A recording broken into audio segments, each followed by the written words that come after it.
New city कैटेकिज्म। सवाल number 11।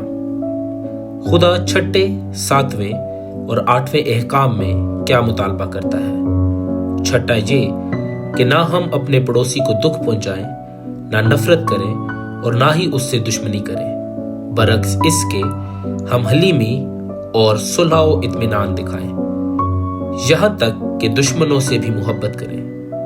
सातवां ये कि हम जिनसी बदइखलाकियों से बचें और खालिस्तन ईमानदारी के साथ जिंदगी गुजारें। लिहाजा शादीशुदा हों या गैर शादीशुदा, हर किस्म के नापाक काम, नजर, अल्फाज, सोचों और ख्वाहिशात को तर्क करें। आठवां ये कि हम किसी भी चीज को जो किसी और की है बगैर इजाजत ना लें और ना ही किसी भलाई को दूसरों के लिए रोकें जिससे हम खुद फायदा उठा सकें। सवाल नंबर 12। खुदा 9वें और 10वें अहकाम में क्या मुतालबा करता है?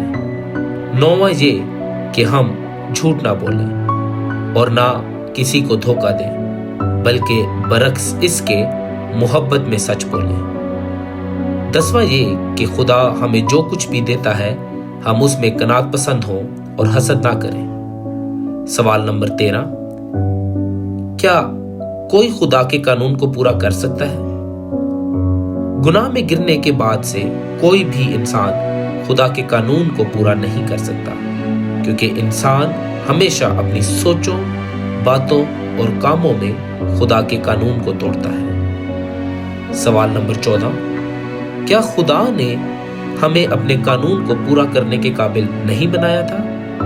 नहीं, लेकिन हमारे पहले वालिदैन आदम और हवा की नाफरमानी की वजह से तमाम तख्लीक गुनाह की गिरावट का शिकार है। हम सब गुनाह की हालत में पैदा होते हैं, हम फितरी बिगाड़ का शिकार हैं और खुदा के कानून पे अमल करने से कासिर हैं। सवाल नंबर 15। जबकि कोई भी खुदा के कानून को पूरा नहीं कर सकता, तो फिर इसका मतलब या मकसद क्या है? इसका मकसद ये है कि हम खुदा की पाक ज़ात और मर्जी को समझ सकें और अपने दिलों की गुनाह आलूदा फितरत और नाफरमानी को भी जान सकें और उससे रिहाई के लिए निजात दहिंदा की ज़रूरत को भी समझ सकें। खुदा का कानून हमें समझाता और सिखाता है कि हम अपने मुनज्जी के लायक कैसी जिंदगियां गुजारें।